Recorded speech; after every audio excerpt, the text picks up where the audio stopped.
জায়গা কেমন করে তুমি পেলে? জায়গা আল্লাহ তোমাকে দান করেছেন, যে পাখিটা তোমাকে সব সময় হাওয়া করতেছে, হাওয়া করতেছে।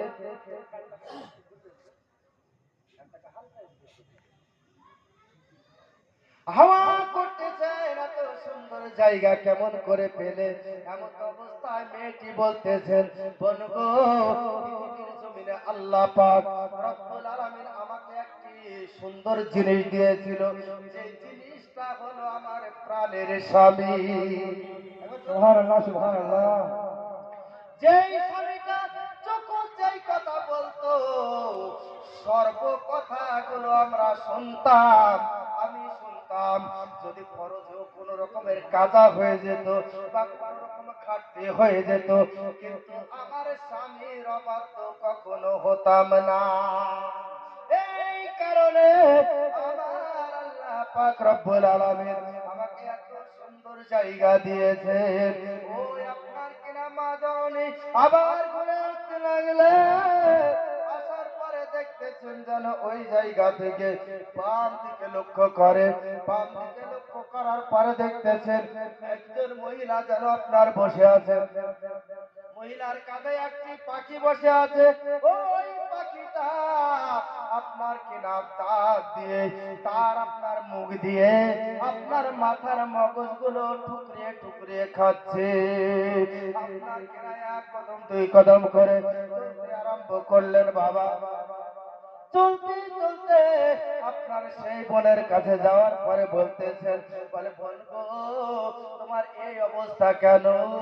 বলে এই অবস্থা এই কারণে, আল্লাহর যত হুকুম ছিল সমস্ত হুকুমগুলো আমি মেনে চলতাম, কিন্তু আমার স্বামী যদি বলতো মাছ রান্না কর, আর আমি ডাল রান্না করতে যেতাম। এই মা, বুঝতে পারিস কিছু? স্বামীতে যদি একখান শাড়ি কিনে নিয়ে আসে, বলে আর স্বামী তোমার চোখ নাই, শুধু আপনাদের নাকি আমাদের নাকি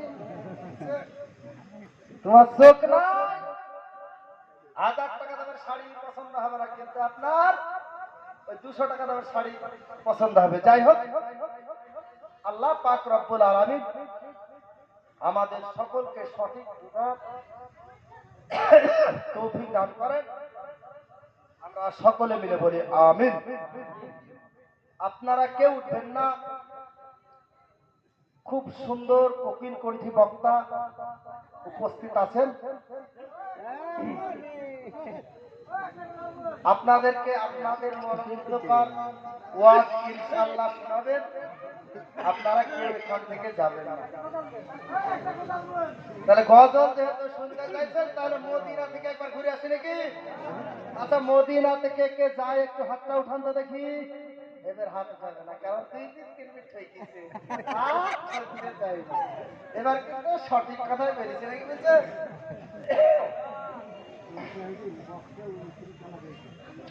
ও গো চাঁদের চেয়ে সুন্দর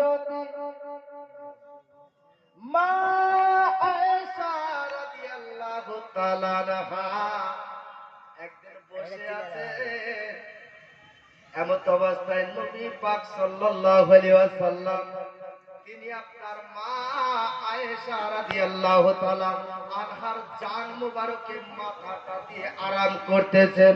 মা